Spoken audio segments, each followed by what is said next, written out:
한 가지 또 이제 이런 오해 내지는 뭐 이런 현상도 좀 있는데요. 그러니까 학벌 좋은 사람들일지라도 갈 수 있는 일자리가 좀 더 좁아진다. 이제 그래서 좀 힘들다 하는 것도 있지만 그 좁아진 그 영역의 일자리의 그 저 개수들 속에서 그 소위 말해서 그 스카이대 출신들 외에 다른 대학의 출신자들이면서 물론 이제 그 아까 이제 하인 교육이라고 하시지만 그런 그 기능으로서 그러나 그 기업이 필요로 하는 능력을 갖춘 사람들이라면 스카이대 출신이 아니더라도 뽑으려고 하는 그 경향도 좀 과거보다 좀 많아진 것 이런 것들이 이제 그런 일자리 그러니까 소위 말 스카이대면서 능력 없이 간판으로 들이밀 수 있는 그 영역이 더 좁아진 부분도 좀 있을 수 있을 것 같고 그래서 이제 기업에서는 또 오히려 우리는 학벌 차별하지 않고 오히려 좀 개방적으로 사람을 채용하려고 한다. 뭐 이런 것을 가지고 학벌 사회가 좀 퇴조하는 거다라고 이야기하는 경우도 좀 이렇게 있는 것 같아요. 그건 늘 하던 얘기죠. 제가 학벌 사회에서 쓰고 네. 방송국 여기저기 다니면서 이렇게 악을 쓰면서 얘기하던 시절부터 늘 듣던 얘기입니다. 우리는 합리적으로 합니다. 네. 하는데 다른 뭐 적이 없기 때문에 그렇게 합니다라고 하는 얘기는 그래서 그 원래 그런 거 믿으시면 안 되는 거 아시죠? 그러니까 면접에 가서 뭐 그러니까 회사마다 다 하는 얘기가 우리는 창의적인 인재를 원한다. 자율적인 인재를 원한다라고 해서 거기 가가지고 예를 들어서 최근에 뭐 사드 문제에 대해서 어떻게 생각하시나요? 뭐 최근에 개성공단 폐쇄에 대해서 어떻게 생각하시나요? 라고 할 때 소신껏 말을 했다가 안 되는 거 다 아시죠, 그죠? 그러니까 그거는 그런 걸 믿으시면 안 되죠. 그러니까 그건 언제나 한국 사회가 위선적인 수사이고 다른 방식 자기들이 그렇게 하지 않는 걸 면피하기 위해서 하는 얘기에 지나지 않습니다. 그래서 예를 들어서 뭐 정부가 경제민주화를 하겠다라고 구호를 내걸었으면 저걸 안 하겠다는 얘기구나. 근데 자기만 안 하는 게 아니고 남도 하지 마. 우리가 먼저 침 맡았으니까. 그런 거고 이 사회가 전체로 그렇습니다. 그래서 그건 믿으셔도 돼요. 제 말을. 그래서 뭐 교육의 자율성이다. 그러면 교사들의 자율성과 학생의 자율성을 완벽하게 박탈하기 위해서 저 얘기를 하는 거구나. 라고 우리는 자율적으로 하는데 왜 지금 우리한테 니네들이 자율적이지 않다고 그래? 라고 하는 말을 하기 위해서 이제 그런 얘기를 하는 거다라고 생각하시면 되고 기업에서 합리적으로 채용한다라고 하는 그런 얘기도 그렇게 들으시면 되고 기왕 제가 얘기를 해서 그래도 좀 영향가가 있는 말을 해야 되니까 한국처럼 채용해서는 이게 바뀌지 않습니다. 제가 알기로 한국처럼 채용하는 나라가 없죠. 잘 모르겠네. 이것도 이제 조사를 해봐야 되는데 독일의 경우에는 직무에 따라서 채용합니다, 선생님들. 어떻게 저기 국어 영어 뭐 상식 뭐 이거 보고 저 사람을 뽑아요? 이게 말이 됩니까? 아니 대학 교수를 뽑을 때 우리가 필요한 게 저희 철학과에 이래 쭉쭉쭉 보니까 여기 지금 뭐 프랑스어라 강의를 할 사람이 필요하네요, 학생들을 위해서. 그럼 프랑스어학 전공자를 신청을 합시다. 저쪽에 손 들고 프랑스어학만 급해요. 영미 철학도 급해. 또 손 들고 동양 철학도 말 좀 합시다. 그래서 옥신각신 하다가 그래도 끝까지 싸울 수는 없으니까 이제 좋게 얘기해서 1번, 2번, 3번 해서 본부에 올렸다. 또는 올해는 일단 프랑스어라고 하죠. 이렇게 돼야 정상입니다. 기업은 안 그럴 것 같으세요? 지네들이 뭐 온갖 종류의 경쟁력 첨단이 뭐인 것처럼 맨날 떠드는 인간들이 어쩜 그렇게 미개하게 시험을 쳐서 사람을 뽑아요? 똑같은 시험을. 어떻게 똑같은 시험을 쳐서 뽑을 수 있는지는 그거 자체가 이해가 되지 않습니다. 무슨 운전면허 시험입니까? 그거 불가능한 얘기예요. 각 기업마다 자기의 전략이 다 있잖아요. 우리가 올해는 내년에 우리가 어떤 사업을 할 건데 이 사업을 하기 위해서는 지금까지는 토익 몇 점 뽑았는데 내년에 우리 독일로 갈 건데요. 독일어 모국어 촬영한 사람 있어요? 하나도 없지. 우리 회사 안에 아무도 없으니까 그쪽 빨리.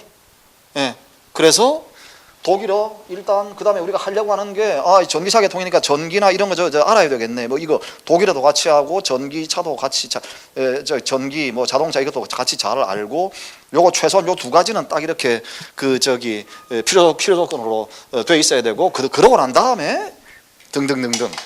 그래서 요걸 가지고서 면접을 봅시다. 이렇게 하는 게 사람을 채용하는데 상식적으로 제가 아는 한 그렇게 해야 됩니다. 그래야지. 그러면 각자가 다 그러니까 나름대로 재능에 따라서 여러 가지를 할 것 아니에요? 그러면 세상에 온갖 게 다 필요하거든요. 그래서 누군가는 어디엔가로 갈 데가 있는 거예요.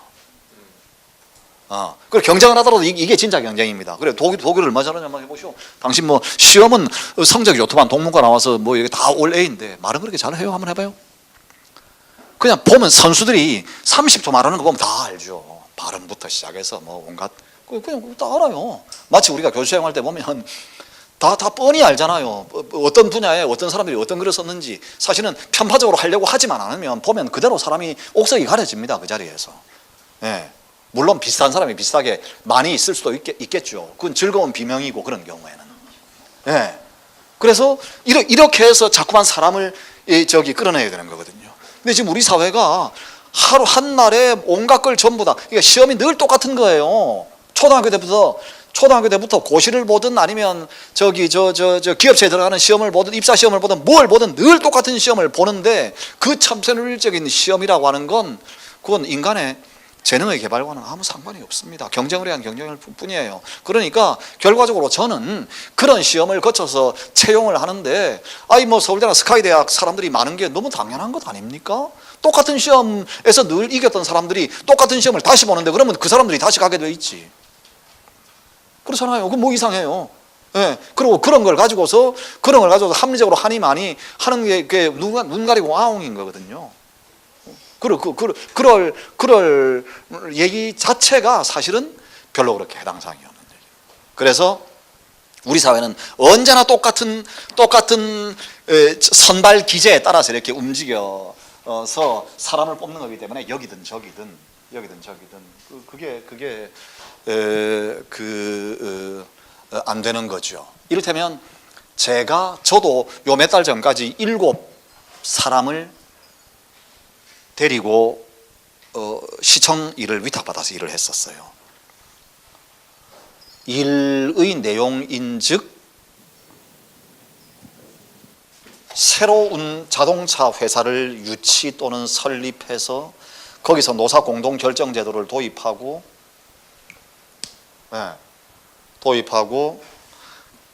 그래서 뭔가 새로운 경제 민주화의 모델을 만들어 봅시다. 경제 민주화가 똑같이 동등권을 주는 건데 기업을 민주화하지 않고 노동자들에게 발언권 주지 않고서 뭔 경제 민주화예요. 다 거짓말이지. 그러니까 그래 갑시다 라고 해서 여기에 사람들을 모아야 되는데 여러분 어떤 사람이 필요하겠어요? 우리 기업 지배구조 설계할 사람, 회사법 전문가. 근데 독어 해야 돼요. 일본어도 해야죠. 사람들이 일본 다 하는 것처럼 얘기하는데 일본 하나도 모르면서 도요타 어제 보도에도 보니까 재택근무 한다면서요. 일주일에 2시간만 출근해서 도장만 찍고 나 뭐 했어요 라고 얘기만 하고 집에서 옆에 애 껴안고 이렇게 뭐 작업하더만. 그러니까 일본의 기업 지배구조, 자동차 산업의 경쟁력이 어디서 나오는지 독일의 폭스바겐 뭐 다, 그리고 회사법, 그 다음에 임금 설계 등등등 막상 이렇게 가잖아요. 그럼 몇 가지 이제 좁혀지잖아요. 경제학적인, 법학적인, 그러면서 독일어도 좋으면 아니죠. 독일어 잘하면 또는 일본어 이렇게 여러 가지 몇 가지를 찾아가잖아요. 그러면 사람을 못 찾습니다. 흔해 빠진 게 사람인 것 같지만 3D 업종이라서 사람이 없는 게 아니고요. 무언가 일을 하려고 하면 사람이 없어요. 그런 나라입니다. 아무것도 할 수 없는 나라.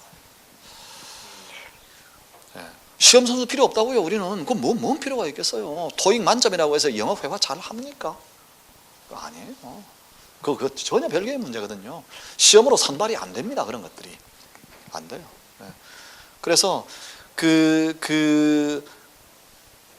일을 해보면 사람이 얼마나 중요한지를 알게 되고 사람이 얼마나 중요한지를 알면 거기에 맞춰서 하는데, 제가 이제 얼마 전까지 그 전기차 회사를 만들자고 동분서주 해와서 여러 가지를 그동안 참 배운 게 많은데, 이게 블루칼라만 이러냐 아니면 화이트칼라도 똑같습니다. 선생님들 한국 사회 이제 이게 선발 기제가요. 그러니까 이게 시험이거로 가는 건 이렇게 가는데, 예를 들어서 한국 사회 자본가의 꿈이 뭘 것 같습니까? 자본가의 꿈이 노동 경쟁력 나와서 맨날 얘기하잖아요. 아니에요. 그것도 노동 경쟁력을 높이지 않기 위한 수사에 지나지 않습니다. 노동 경쟁력이 있으면 안 돼요. 왜 안 되는 줄 아십니까? 노동자들이 1년 일한 노동자들보다 2년 일한, 5년 일한, 10년 일한 노동자들이 숙련성이 훨씬 더 높고 훨씬 더 유능하고 훨씬 더 무언가 새로운 창의성을 발휘하고 하면 안 돼요. 이유는요? 이유는 그게요? 그게 좀 이직 어떻다고요? 그걸 걱정하면 양반이죠. 그 막 비슷한 말입니다. 그걸 걱정하면 이제 양반인데, 그 이전에 걱정이 뭔고 하니, 이직을 해나가서 문제가 아니고요, 마음대로 자르지를 못해요. 노동자에게 매이게 되는 겁니다. 그렇잖아요. 10년 20년 일한 노동자들만이 가지고 있는, 예? 철학에서 말하면 implicit knowledge가 만약에 있다고 하면 가정해 보세요. 그래서 제가 지금 말 잘못했죠. 암묵적 인식이 있다고 하면 가정해 보세요. 그러면 쫓아내지를 못합니다. 네? 쫓아내지를 못해요. 그래서 한국의 모든 자본은요, 아까 말씀드렸죠. 일제 식민지 시대 때처럼 그냥 초등학교 나오고 글 읽을 줄 알고 딱 매뉴얼 딱 보고 컨베이어 벨트 앞에서 바로 다음 날 들어가서 일을 하고 자르면 언제라도 내보낼 수 있는 사람이 이상입니다. 모든 자본가들의. 그래서 한국 경제가 지금 벽에 부닥쳐 있는 거예요. 왜냐하면 이건 한국보다 이제 누가 더 잘하죠? 예? 로봇이 더 잘하고, 예. 기아 자동차 안에 들어가 보시면요, 광주에, 예. 사람 안 보입니다. 철크덩청. 예. 예. 그 큰 공장에, 예. 7,000명이 넘는 사람이 근무하는 공장에 사람이 있는 데가 따로 있어요. 예. 근데 그렇게 해서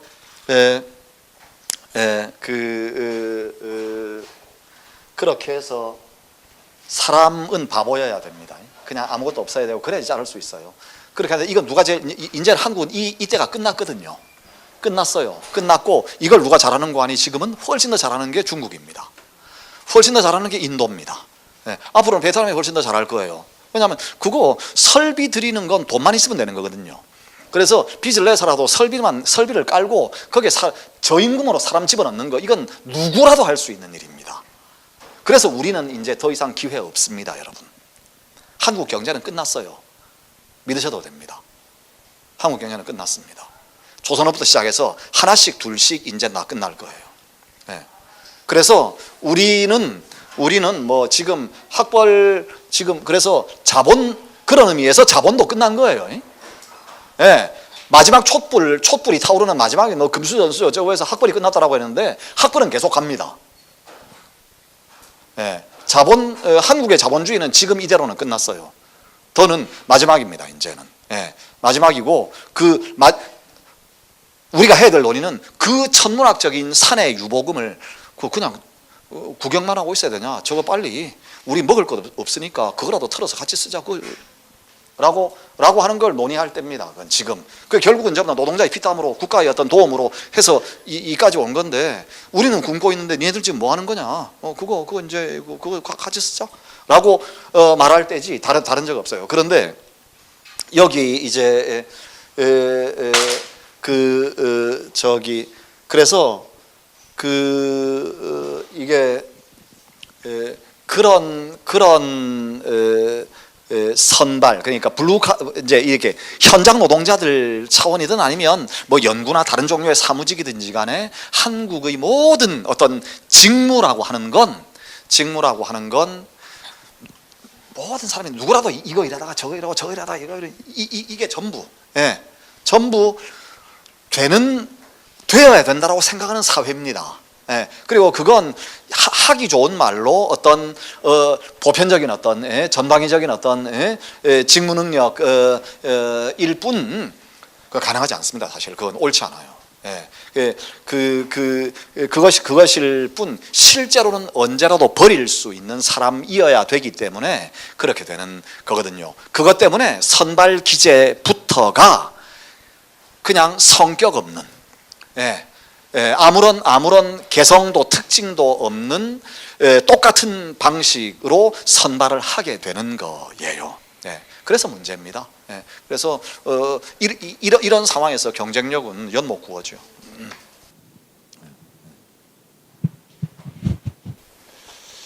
자,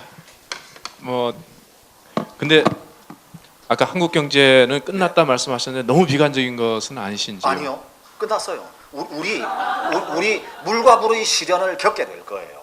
물과 물의 시련. 물과 불의 시련을 그렇죠. 겪게 된다니까요. 내년에 여러분 지금은 아직 여러분들이 웃으시는데 지금 곧 닥칩니다. 곧 닥쳐요. 한국 경제 이제 끝났어요. 흥청망청하던 더 이상 올릴 게 없습니다. 자동차 마지막 조금 남아 있어요. 근데 저기 저 전자 이미 광주에서 있던 그 마지막 저 삼성 그거 다 베트남으로 다 갔어요. 이제 뭐 할 수 있는 방법이 없습니다. 이제는 밑에 이제 계속 올라올 텐데 여러분 그래서 여러분 구조적으로 한국이 지금까지 해왔던 것이 박정희식의 동원 경제입니다. 그리고 여기에는 본질적으로 저임금, 그다음에 노동 이제 고용 유연성 이런 모든 것들을 계속 지금 근데 한국의 지배계급 또는 이렇게 한국의 그래도 뭔가 그런 게 없지만 사회 지도층이라고 하는 사람들이 만약에 있다면 한국에도 있다면 이런 상황에서 고민을 할 거예요. 합리적으로 이런 상황에서 우리가 어떻게 이걸 돌파해야 될까라고 생각을 하고 그게 한국과 일본의 차이입니다, 선생님. 나는 한국 제일 가당차는 게 한국이 일본의 전철을 밟고 있대요. 일본 사람들이 잃어버린 20년 동안 안 놀았습니다. 그래서 토요타가 재택근무하는 거예요.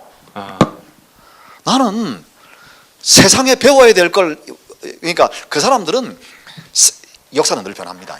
거기도 신자유주의 파고가 몰려오고 그럴 때 어쩔 수도 없이 이렇게 밀고 당겨가는 과정에서 그 많은 기업도 있고 흥하는 기업도 있고 구조조정 뭐 필요하고 하는 모든 과정에서 야 이대로 이거 당할 수는 없지. 우리가 우리 나름의 어떤 체제가 있는데 이걸 무언가 우리 장점을 살리고 나름대로의 경제를 활력을 만들어나기 위해서 뭘 해야 되냐라는 얘기를 20년 동안 우리는 잃어버린이라고 뭐 남의 집에서 그거밖에 안 보여요. 근데 보이지 않는 곳에서 대안을 고민한다니까요. 근데 한국 사회가 그게 없는 사회입니다.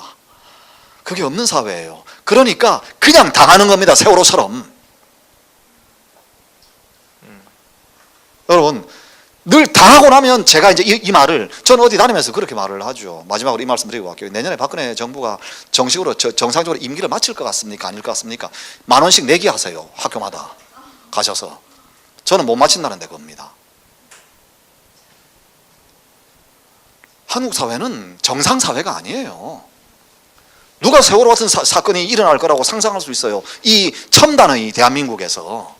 이게 지금 19세기입니까? 지금 18세기입니까? 이게 말이 됩니까? 예? 근데 그런 일이 나잖아요. 구의역 사고가 나지 않습니까? 사고 나요. 이제 보세요. 올해까지는 견딥니다. 올해까지는 견디는데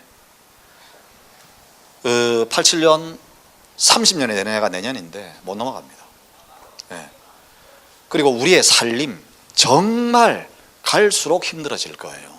그래서 선생님들 왜냐하면 우리가 지금까지 해왔던 경제의 모델을 딴 데서 다 가지고 가서 우리보다 더 잘한다니까요. 근데 이건 우리가 원한다라고 해서 막을 수 있는 일이 아닙니다.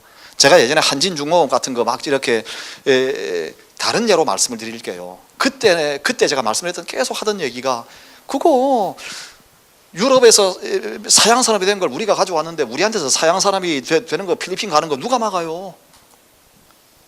근데 그 당시에 한국의 진보 진영이 한 일이 뭡니까? 그거 희망버스 간다고 해서 뭐가 달라집니까? 거기 사장 불러가지고 호통친다고 해서 뭐가 달라져요? 누가 그때 그걸 구조적으로 분석을 하고 그것에 대해서 대안을 낸 사람이 아직 아무도 없습니다. 아무도 없어요. 제가 그 말씀을 하시니까 이 말씀만 드리고 오늘 저도 와서 이제 건져가는 게 있어야 되잖아요. 우리 끝났습니다, 선생님들. 안 끝나기 위한 대안은 하나밖에 없어요. 빌리 엘리어트 영화 보신 분들 많죠? 독일은 어떻게 됐을 것 같아요? 광산이 잘 되고 너무 잘 돼서 한국에서도 수천 명 광부가 갔습니다. 간호원들하고. 독일도 40년 동안에 50만 개의 일자리가 광산에서 다 없어졌어요. 없어졌습니다. 근데 독일은 어떻게 됐을까요? 비슷한 시기에 빌리 엘리어트 저쪽에서는 그러고 있었는데 이 50만 명 중에 해고된 사람이 단 한 사람도 없었어요. 믿기십니까? 세상이 그렇게 넓고 다양합니다. 왜들 공부는 안 하고 앉아서 맨날 문제가 있으면 해법을 찾아야 되는데 경제민주화 정말 공업용 미싱으로 꿰맬 수도 없고 그런 말하는 사람들을 그 사람들이 말하는 경제민주화가 뭐예요? 독일 탄광 제가 이게 너무 신기해서 작년에 직접 갔었어요. 파독 광부들을 직접 만났습니다. 마이크를 들고 진짜 해고 안 됐어요. 아무도 해고 안 됐죠. 어떻게 했어요? 이쪽 탄광에서 문 닫으면 다른 탄광으로 옮겨줍니다. 이쪽 탄광에서 문 닫으면 이쪽 탄광으로 옮겨줘요. 그래도 결국은 다 문 닫았잖아요. 그러면 주경야독하게 해주죠. 우리 다 마이스터 2개, 3개씩 있어요.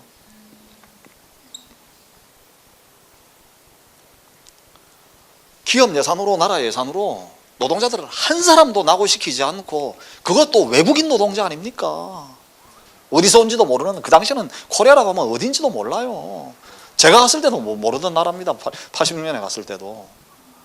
그런 나라에서 온 사람들을 전부 다 교육시켜가지고, 그래서 한 사람도 낙오하지 않게.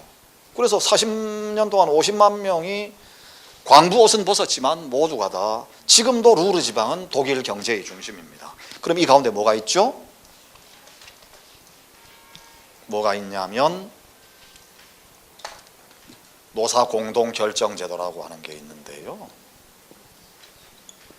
이게 제일 처음 도입된 산업 분야가 탄광과 철강입니다.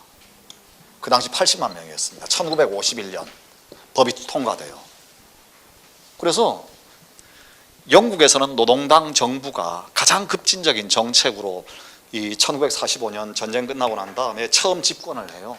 노동당이 이제 급진적인 좌파 정당 중에 하나였는데 그때 압도적인 다수로 과반 의석을 획득해서 집권을 하고 난 다음에 추진한 프로그램이 국유화 프로그램이었습니다.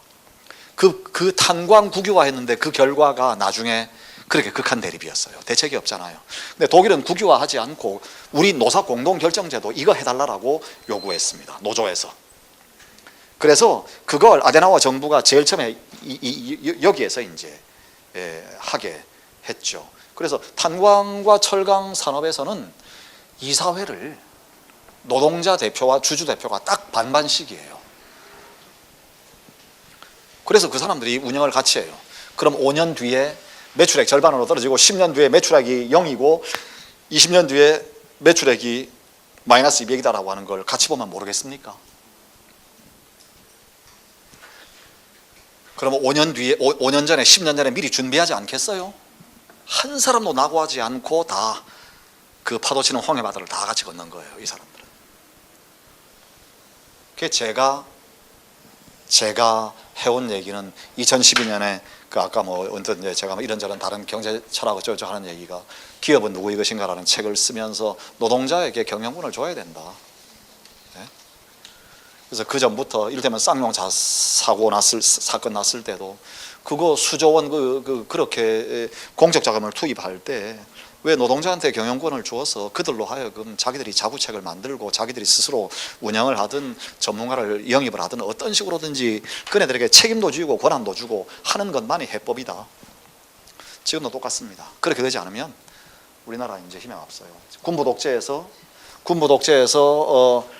국가를 민주화했던 것처럼 기업도 독재적인 조직이거든요. 우리나라에서는 천하의 기업처럼, 한국 기업처럼 독재적인 조직이 없습니다.